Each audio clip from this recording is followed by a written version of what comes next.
New Yorkers aren't bashful. I think you'll have to ask them.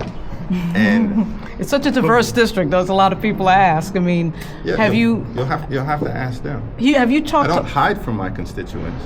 I do Congress on your corners regularly with my constituents. I go to mosques. I go to synagogues. I go to Black Baptist churches. I go to senior centers. I'm on the streets. I'm in parks. So, you know.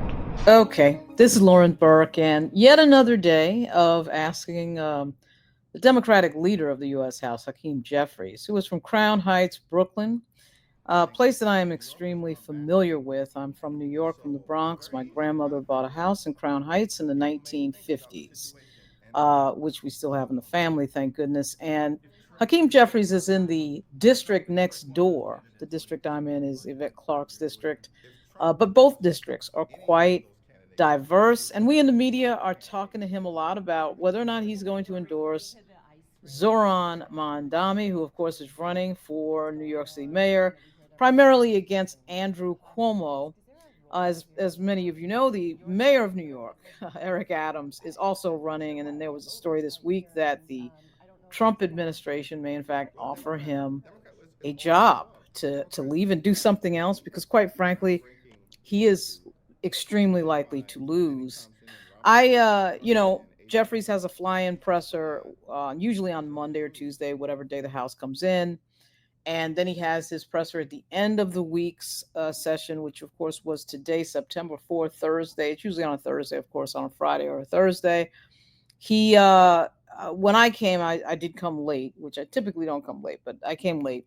And I figured all the Mamdani questions had been asked. I was wrong, and there were several others. He also does just a walk to his office at the end of the presser.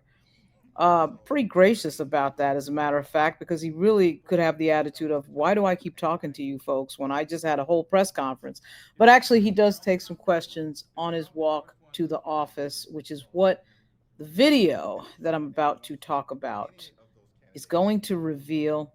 Depending on what mood he's in, that could be a very short talk. But he was actually pretty chatty today, and I was a little surprised because, he had just done a fairly long press conference. He takes a lot of questions. As most of y'all probably know, the Democrats are in the minority in the U.S. House, looking to take back the majority in 2026, which would mean the 2027 January session.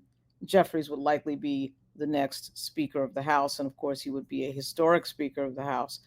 At any rate, my question to him, which was kind of inartfully put, I will explain it when we get to the part in the video where I'm talking about that, but I didn't say it completely right, but he kind of got it. I should have said it a little bit more clearer, but he gets a lot of questions about Mamdani, who of course he's not, is a Democratic nominee, he's not endorsed.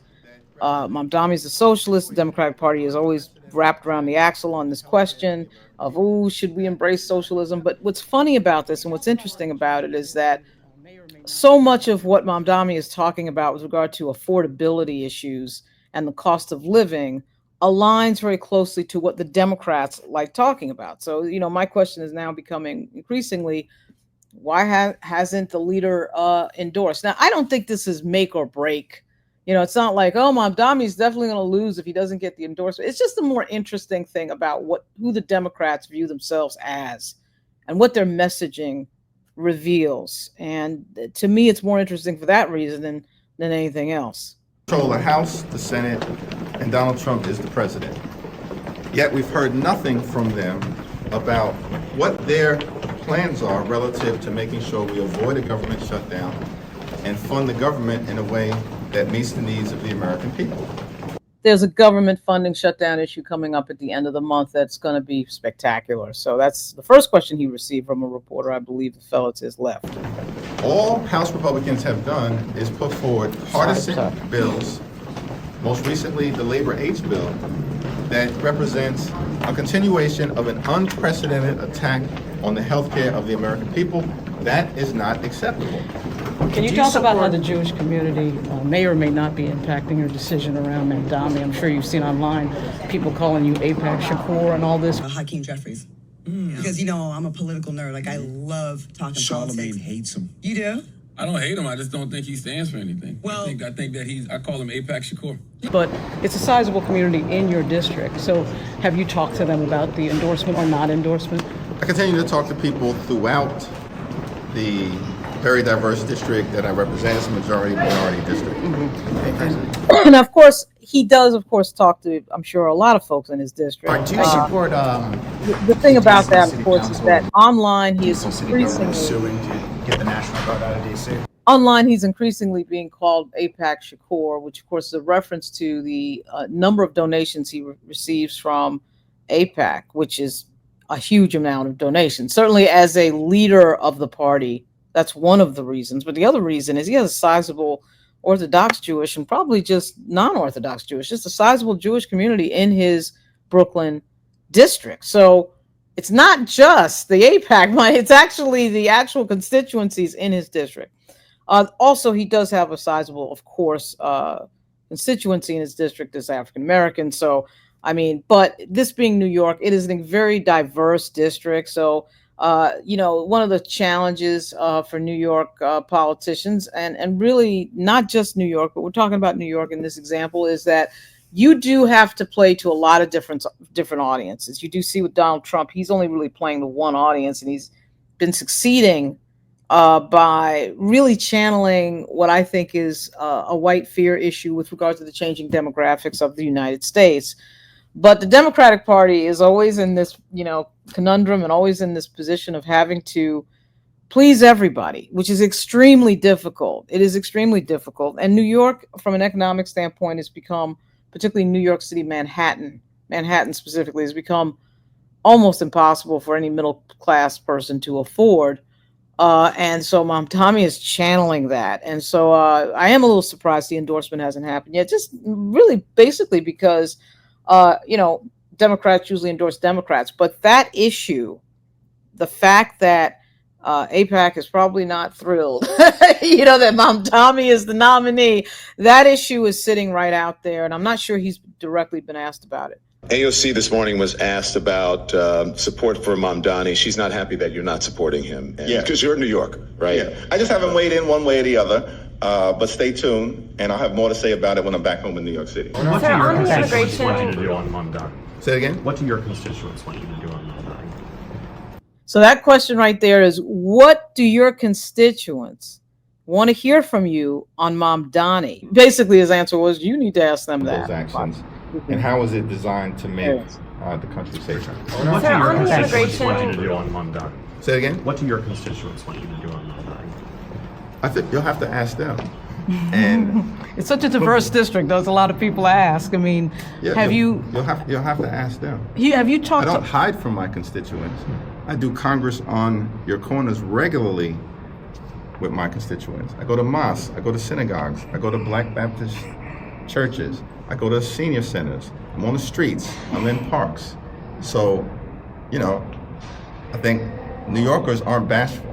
And so it's very easy to kind of figure out what people may think about the situation, and I welcome that. If Trump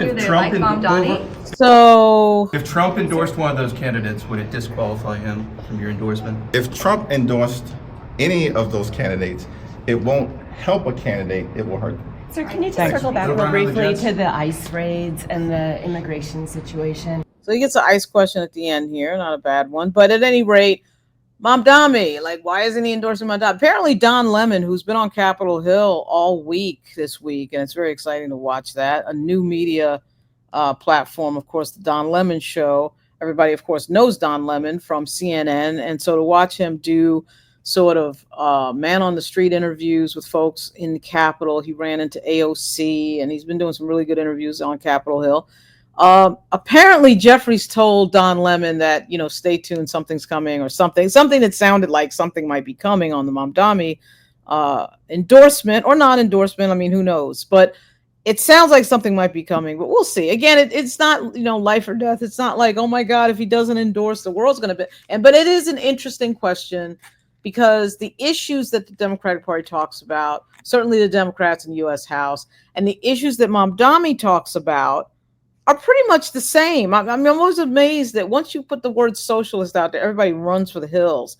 call it whatever you want, but we talk about affordability and how expensive housing is and everything else. That's just what it is. I mean, you call it socialist, you call it progressive, but it is interesting that the shying away from Mamdani, given what he talks about, and it's a very populist message.